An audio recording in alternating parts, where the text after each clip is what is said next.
पारदर्शी। विकसित भारत में सक्रिय भागीदारी का किया आह्वान। प्रधानमंत्री ने लाभार्थियों से भी किया संवाद।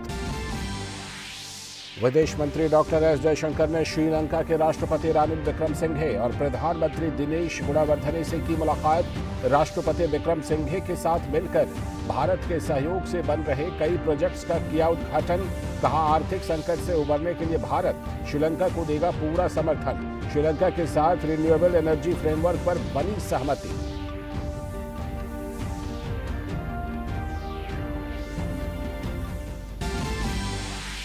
उत्तर प्रदेश के दौरे पर भाजपा अध्यक्ष जेपी नड्डा ने गाजीपुर में की जनसभा। मतदाताओं को मतों के इस्तेमाल को लेकर किया सावधान। कहा, गलत बटन दबाने पर माफिया राज के लौटने का खतरा। वाराणसी के काल भैरव और काशी विश्वनाथ मंदिर और गाजीपुर के पहाड़ी बाबा आश्रम में की प्रार्थना। पार्टी पदाधिकारियों के साथ भी कर रहे हैं बैठक। सोशल मीडिया पर विज्ञापनों और अलग अलग प्रोडक्ट्स के एंडोर्समेंट्स को लेकर कंज्यूमर अफेयर्स मिनिस्ट्री ने जारी की नई गाइडलाइंस। इन्फ्लुएंसर्स और सेलिब्रिटीज अब उन्हीं प्रोडक्ट्स को कर सकेंगे एंडोर्स जिनका वो खुद करते हों इस्तेमाल।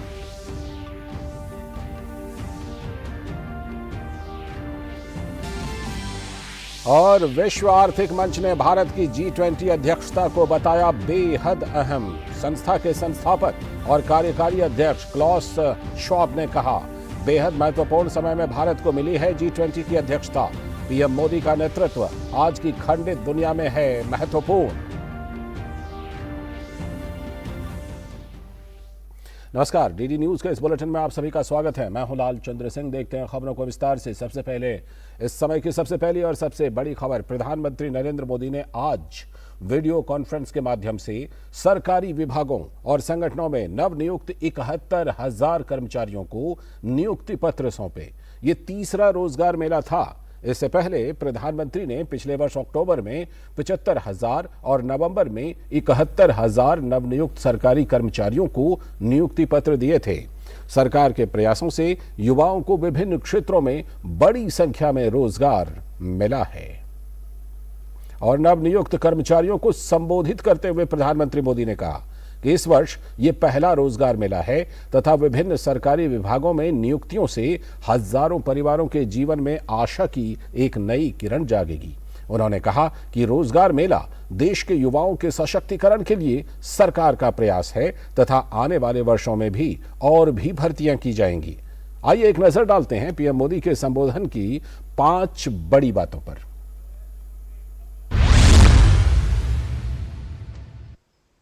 आने वाले दिनों में लाखों और परिवारों को सरकारी नौकरी में नियुक्ति मिलने वाली है। केंद्र सरकार के साथ ही एनडीए और भाजपा शासित राज्यों में भी लगातार रोजगार मेले का सिलसिला चल रहा है, आयोजन किया जा रहा है। निरंतर हो रहे ये रोजगार मेले अब हमारी सरकार की पहचान बन गए हैं। आज आप भर्ती प्रक्रिया में जिस पारदर्शिता और जिस रफ्तार को देख रहे हैं वो सरकार के हर काम में दिख रहा है। एक समय था जब नियमित तौर पर होने वाले प्रमोशन में भी अलग अलग वजहों से अड़चनें आ जाती थी। हमारी सरकार ने अलग अलग विवादों को निपटारा किया। कोर्ट कचहरी के भी मामले ढेर सारे होते हैं। लंबे समय से रुके हुए प्रमोशनों को बहाल करने की प्रतिबद्धता दिखाई। शासन व्यवस्था में हमारा मंत्र होना चाहिए, सिटीजन इज ऑलवेज राइट। वही भावना हमारे भीतर की सेवा प्रवृत्ति को और ताकत देती है। अगर आप सेवा भाव को मन में रखकर इन 140 करोड़ मेरे देशवासियों की सेवा करना इतना बड़ा सौभाग्य मिलेगा, जीवन में एक अवसर मिला है और उस भाव से हम काम करेंगे तो इसका लोगों पर सकारात्मक असर पड़ेगा। सरकारी सेवा पाने वाले कई हमारे कर्मचारी साथी, कर्मयोगी बंधु ऑनलाइन ट्रेनिंग ले रहे हैं। Digital training platform iGOT Karmayogi से उन्हें भविष्य की तैयारी के लिए मदद मिल रही है। ऑफिशियल ट्रेनिंग प्रोग्राम से अलग इस प्लेटफॉर्म पर और भी कई कोर्सेज हैं। मुझे विश्वास है कि सेल्फ लर्निंग थ्रू टेक्नोलॉजी ये आज की पीढ़ी को मिला हुआ अवसर है। आज गांवों, कस्बों या शहरों में भी ऐसे एंटरप्रेन्योर्स दिख जाएंगे जो लोगों को ऑनलाइन सेवाएं देने में अपना एक नया क्षेत्र खोल करके काम आगे बढ़ा रहे हैं। आज भारत के छोटे छोटे शहरों में लोग जिस तरह स्टार्टअप शुरू कर रहे हैं वो अपने आप में नई पीढ़ी के लिए आकर्षण का केंद्र बना हुआ है, आत्मविश्वास का केंद्र बना हुआ है। तो रोजगार मेले में प्रधानमंत्री के संबोधन की ये बड़ी बातें।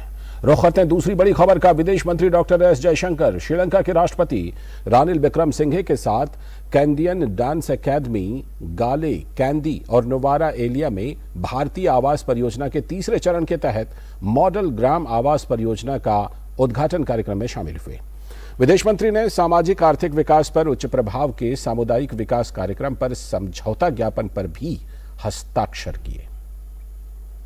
और विदेश मंत्री ने ट्वीट करते हुए कहा, श्रीलंका के लोगों के साथ भारत की गहरी और स्थायी दोस्ती पर जोर देने वाली परियोजनाओं के उद्घाटन में राष्ट्रपति रानिल विक्रमसिंघे के साथ शामिल होकर खुशी हुई।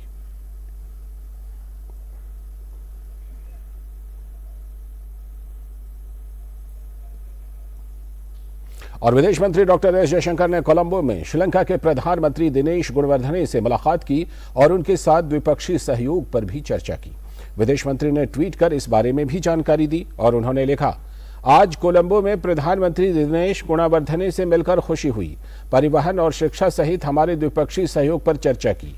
लोगों के संबंध को प्रगाढ़ करने पर भी विचारों का आदान प्रदान किया।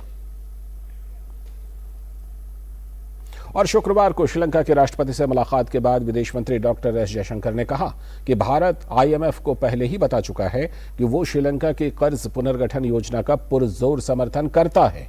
उन्होंने श्रीलंका को यह भी बताया कि भारत कर्ज में डूबे अपने पड़ोसी देश में निवेश बढ़ाने के लिए प्रतिबद्ध है। We felt strongly that Sri Lanka's creditors must take proactive steps to facilitate its recovery. India decided not to wait on others, but to do what we believe is right.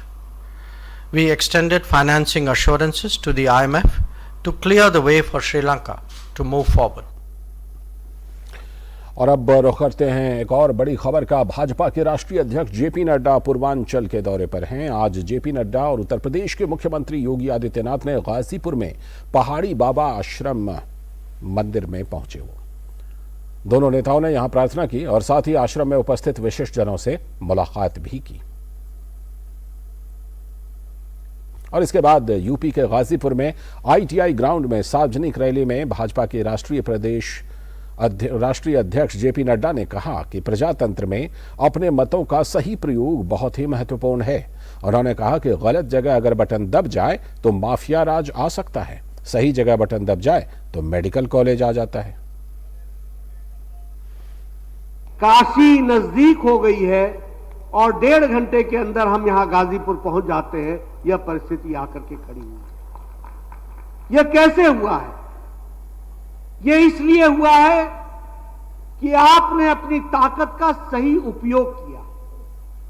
मित्रों, प्रजातंत्र में अपने मतों का अधिकार का सही प्रयोग बहुत महत्वपूर्ण उपकरण है। गलत जगह अगर बटन दब जाए तो माफिया राज आ जाता है, सही जगह बटन दब जाए तो मेडिकल कॉलेज आ जाता है। इस बात को भी हमको ध्यान में रखना। और इससे पहले गोरखपुर में भूतपूर्व सैनिकों से बात करते हुए बीजेपी के राष्ट्रीय अध्यक्ष जेपी नड्डा ने कहा कि भारत की फौज दुनिया की ताकतवर फौजों में मानी जाती है। ये सिर्फ व्यवस्थाओं में ही नहीं बल्कि ताकत में भी है। हर प्रकार के संकट के समय अपने अपने जीवन को तत्परता से उसमें लगाया है। उन्होंने कहा कि इस कारण आज हम सुरक्षित हैं। भारत की फौज दुनिया की उन फौजों में मानी जाती है जो सबसे ताकतवर मानी जाती है, यानी ताकतवर फौजों में मानी जाती है। हमेशा क्राइसिस के समय में, चाहे वो क्राइसिस कोई आपदा के कारण हो, चाहे वो क्राइसिस बॉर्डर पर हो, चाहे वो क्राइसिस किसी भी तरीके का रहा हो, आप सब लोगों ने अपने जीवन को उस कार्य में तत्परता से, तल्लीन से लगाया है और इस कारण से आज हम सुरक्षित दिखते हैं। भारतीय जनता पार्टी के राष्ट्रीय अध्यक्ष अपना कार्यकाल बढ़ने के बाद पहली बार उत्तर प्रदेश के दौरे पर हैं। आज वाराणसी में जेपी नड्डा ने मुख्यमंत्री योगी आदित्यनाथ के साथ काल भैरव मंदिर और काशी विश्वनाथ मंदिर में पूजा अर्चना की।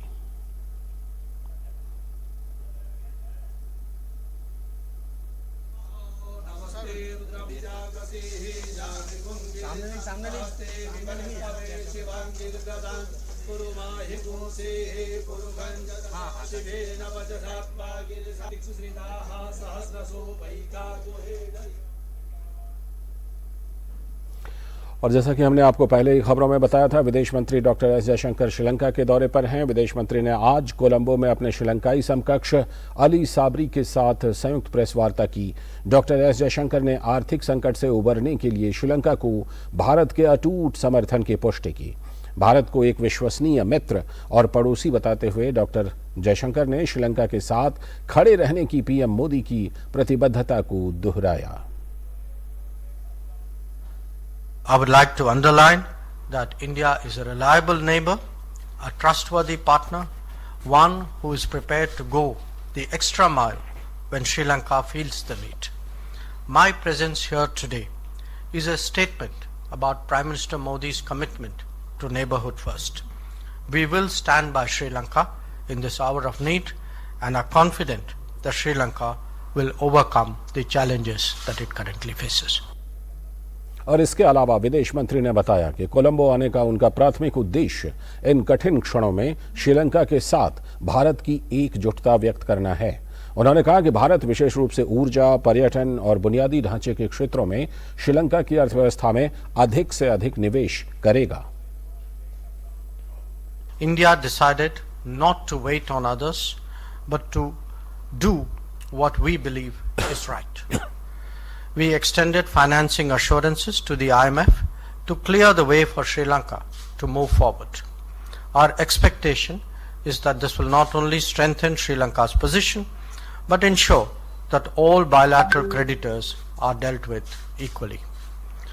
While doing that, we also know that Sri Lanka's pathway is one of a strong economic recovery propelled by greater investments. Here too, I have a clear message that I will be sharing with the business community.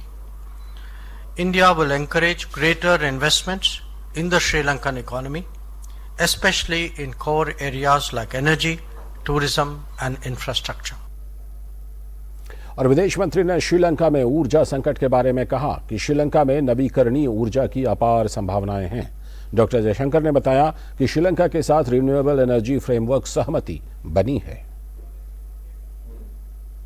Energy security is today one of Sri Lanka's most serious challenges. A search for solutions must necessarily encompass the larger region. Only then will Sri Lanka get the full benefit of scale. This country has enormous renewable energy potential that can become a sustainable source of revenue. It has the capability as well for Trincomalee to emerge as an energy hub. In its support for Sri Lanka, India is prepared to be a reliable partner on such initiatives. We have today agreed in principle on a renewable energy framework that would take this cooperation forward. और आगे देखेंगे कुछ और आज की बड़ी खबरें, लेकिन फिलहाल वक्त है एक ब्रेक का। परीक्षा यानी रिजल्ट, एडमिशन, करियर और सक्सेस का प्रेशर, इस स्ट्रेस को मैनेज करने क्यों ना ले प्रधानमंत्री नरेंद्र मोदी जी से मोटिवेशन। अगर आपको फोकस करना है तो पहले डी फोकस होना सीख लीजिए। सिर्फ परीक्षा के अंक ही जिंदगी नहीं है। हर साल की तरह इस साल भी प्रधानमंत्री जी करेंगे विद्यार्थियों से सीधा संवाद और बढ़ाएंगे एग्जाम वॉरियर्स का हौसला। परीक्षा पे चर्चा 2023 देखिए डीडी न्यूज और सभी सोशल मीडिया प्लेटफॉर्म्स पर 27 जनवरी सुबह 11 बजे से।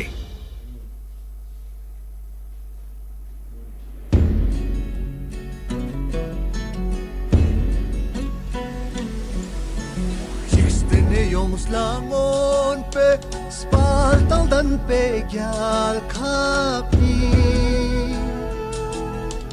Sondo soso jani serce na sosyas pe skitsali Rikshum chos luk soso inna kya yulir gyudzin Agar gel kapuçento spaltaldan perivai Ladami maskuni Shninga solvamos lami Kyagara me geldar Tuz gyunstan polusi Richard Dawson Chadar Tundes Beji Curie Kyagara me galdar Tus Dunes Dan Polusi Richard Dawson Chadar Tundes Beji Curie Your shit, yeah, that's like your shit. Get your shit, let us get your shit. Spider your shit, yeah, that's like your shit. Get your shit, let us get your shit.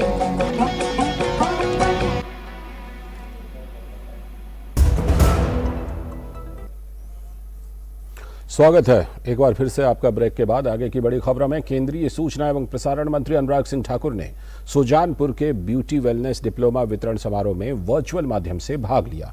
अपने संबोधन में केंद्रीय मंत्री अनुराग सिंह ठाकुर ने कहा कि कुछ लोग प्रशिक्षण लेकर घर बैठ जाते हैं। आज के समय में स्किल बहुत जरूरी है। हमने लाखों रुपए खर्च करके आपको प्रशिक्षित करने का काम किया है। बहुत सारी जगह ये देखा गया कि कुछ लोग सीख के तो केवल घर पे बैठ जाते हैं। मेरा अनुरोध ये रहेगा कि स्किल बहुत जरूरी है, हुनर बहुत आवश्यक है और हमने ये लाखों रुपए खर्च करके आपको प्रशिक्षित करने का काम किया ताकि आपको अपनी कोई ना कोई आय का साधन बनाने के लिए आपकी मदद हम लोग कर सकें। और केंद्रीय सूचना एवं प्रसारण मंत्री अनुराग सिंह ठाकुर ने जवाहर नवोदय विद्यालय और केंद्रीय विद्यालय हमीरपुर के विद्यार्थियों के साथ परीक्षा पे चर्चा कार्यक्रम में भाग लिया। उन्होंने आगामी 27 जनवरी को परीक्षा पे चर्चा कार्यक्रम में भाग लेने के लिए छात्रों को प्रोत्साहित किया। छात्रों से केंद्रीय मंत्री अनुराग सिंह ठाकुर ने कहा कि परीक्षाओं को अपने जीवन की असफलताओं से नहीं जोड़ना चाहिए। आपकी एक परीक्षा को आपके जीवन की किसी असफलता के साथ नहीं जोड़ा जा सकता। ये मैं इसलिए कहता हूं क्योंकि अगर आप उदाहरण देखेंगे अमेरिका के राष्ट्रपति का भी, वो एक नहीं कई बार चुनाव हारे लेकिन अंत में जाके जब वो राष्ट्रपति बने तो अपने आप में उन्होंने इतिहास में नाम दर्ज किया। ऐसे बहुत सारे लोग आपके बीच में उदाहरण नजर आएंगे जिन्होंने शायद किसी परीक्षा में अच्छा नहीं किया होगा, शिक्षा की वो डिग्रियां भी उनके पास नहीं होगी, लेकिन अपने जीवन में बहुत सफल रहेंगे। अगली खबर, अमेरिका की फार्मास्यूटिकल दिग्गज कंपनी फाइजर के सीईओ अल्बर्ट बोर्ला को विश्व आर्थिक मंच की बैठक के दौरान फाइजर की कोविड वैक्सीन के प्रभाव के बारे में कई कठिन सवालों का सामना करना पड़ा। उन्होंने बार बार किए जा रहे सवालों को नजरअंदाज कर दिया, जिसके बाद मीडिया के सवालों से बचते हुए उनका एक वीडियो वायरल हो गया है। रिबेल न्यूज के एक पत्रकार को फाइजर के सीईओ से कई असहज सवाल पूछते हुए देखा गया। सवालों के बीच उन्होंने सीईओ से पूछा कि निर्माता ने इस तथ्य को गुप्त क्यों रखा कि उनके टीके ने वायरस के संचरण को नहीं रोका। फाइजर प्रमुख ने बार बार इन सवालों को टाल दिया। वीडियो में पत्रकार को यह कहते हुए सुना जा सकता है कि फाइजर ने कहा था कि यह 100% प्रभावी था, फिर 90%, फिर 80%, फिर 70%। लेकिन अब हम जानते हैं कि टीके फैलाव को नहीं रोकते हैं। आपने उस तथ्य को क्यों छुपाए रखा। सीईओ से एक अन्य सवाल में पूछा गया कि जिन देशों ने गैर प्रभावी टीके खरीदे, क्या उनको रिफंड देंगे? क्या अब दुनिया से माफी मांगेंगे?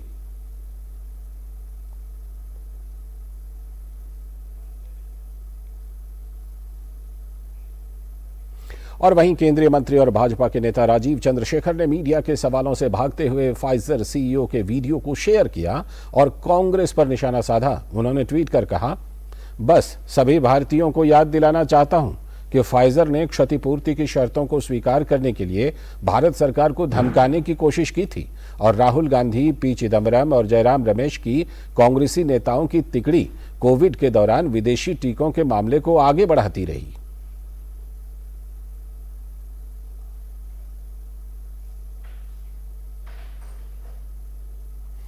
अगली खबर, वैश्विक आर्थिक मंच के कार्यकारी अध्यक्ष क्लाउस श्वाब ने बयान जारी कर भारत में होने वाले G20 सम्मेलन पर खुशी जताई है। उन्होंने कहा कि मुझे भारतीय मंत्री स्तरीय प्रतिनिधिमंडल और इसके कई शीर्ष व्यापारिक नेताओं से मिलने का सौभाग्य मिला।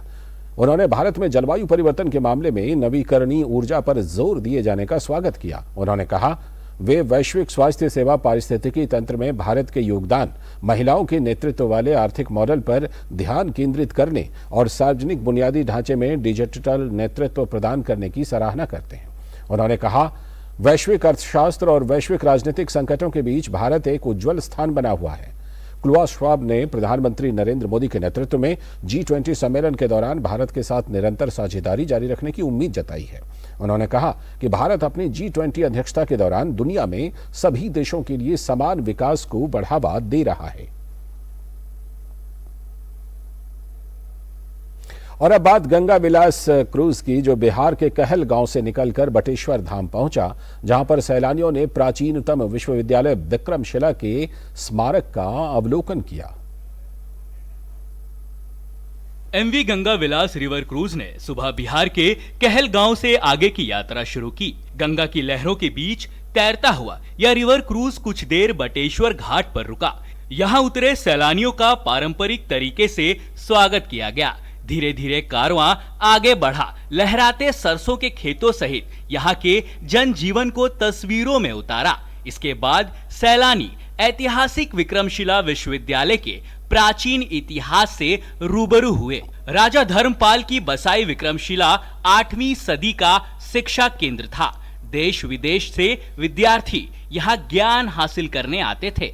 अब बस इसके अवशेष बचे हैं। सैलानियों ने भारत की विश्व गुरु की विरासत को कौतूहल की दृष्टि से देखा, इतिहास को तस्वीरों में उतारा और भारत की समृद्ध संस्कृति को नमन किया।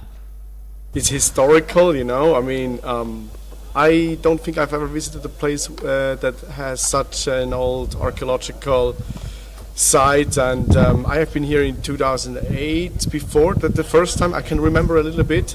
Now I realize how well maintained it is. What a beautiful garden you have, and there's so much space.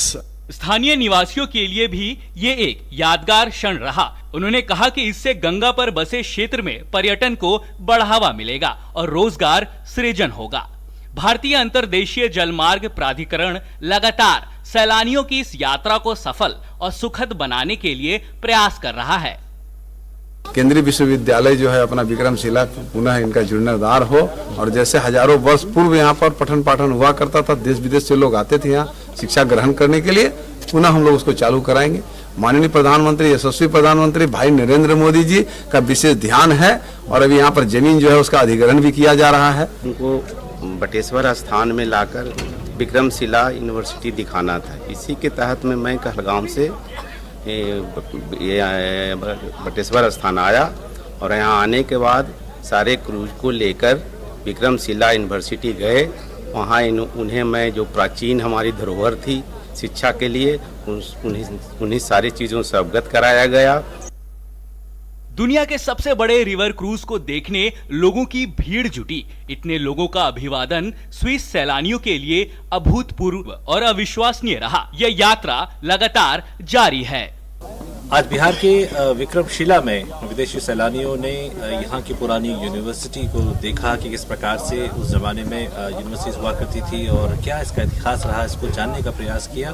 साथ ही साथ भारत कितना विश्व में शिक्षा के मामले में जगत गुरु कहलाता था, उसका क्या आधार था, उसको भी जानने का यहाँ के लोगों ने प्रयास किया, विदेशी सैलानियों ने।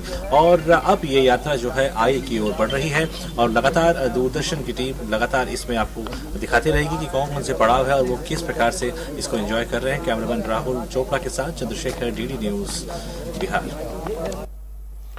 अगली खबर, कर्तव्य पथ पर इस साल गणतंत्र दिवस परेड में नौसेना की मार्चिंग टुकड़ी का नेतृत्व लेफ्टिनेंट कमांडर दिशा अमृत करेंगी। मार्च करने वाले 144 पुरुषों के दल में पहली बार 3 महिला और 5 पुरुष अग्निवीर भी शामिल होंगे। नौसेना की झांकी मेक इन इंडिया में नौसेना की प्रगति और एक भविष्यवादी बल की दिशा पर प्रकाश डालती है। हमारी संवाददाता नंदिता डागर ने झांकी कमांडर से बातचीत की है। ये नेवी की झांकी है जो कि 26 जनवरी के दौरान राजपथ पे आप देख पाएंगी। ये नेवी की मल्टी डायमेंशनल कैपेबिलिटी, मतलब हर दिशा में नेवी की शक्ति को बता रहा है। बेसिकली 3 भागों में से डिवाइड किया गया है। जो सबसे आगे वाला भाग है वो नेवी में नारी शक्ति के बारे में बता रहा है, जिसमें आप देख सकते हैं कि एक वुमेन ऑफिसर को दिखाया गया है। She is a women officer. Last year navy के एक सर्विलेंस एयरक्राफ्ट ने एक सॉर्टी कैरी आउट किया था जिसमें सिर्फ वुमेन ऑफिसर्स थे। That was a multi crew aircraft, लेकिन उसमें सिर्फ वुमेन ऑफिसर्स थे। Dornier aircraft, speaking very loudly about the नारी शक्ति इन इंडियन नेवी। सेंटर में आप देख सकते हैं कि मेक इन इंडिया इनिशिएटिव में नीलगिरी क्लास ऑफ शिप है, कलवेरी क्लास ऑफ सबमरीन है, ALH हेलीकॉप्टर है, यूजिंग विच मरीन कमांडोज को हम डिप्लॉय कर रहे हैं। ये सब आत्मनिर्भर भारत को भी बढ़ावा दे रहा है, plus make in India initiative को भी बता रहा है। लास्ट में आप देख सकते हैं और 3 अनमैन्ड ऑटोनोमस सिस्टम्स हैं जो कि print challenge that was been inaugurated, जो हमारे honourable prime minister Narendra Modi ji ने लास्ट ईयर इनॉग्रेट किया था। उसी के उसमें ये नेवी का प्लान है कि 75 ऐसे मोर इंडिजिनस प्रोडक्ट्स टेक्नोलॉजीज को इंडक्ट करना है। तो 26 तारीख को ये खूबसूरत झांकी कर्तव्य पथ पर दिखेगी। इसी के साथ इस बुलेटिन में इतना ही। नमस्कार।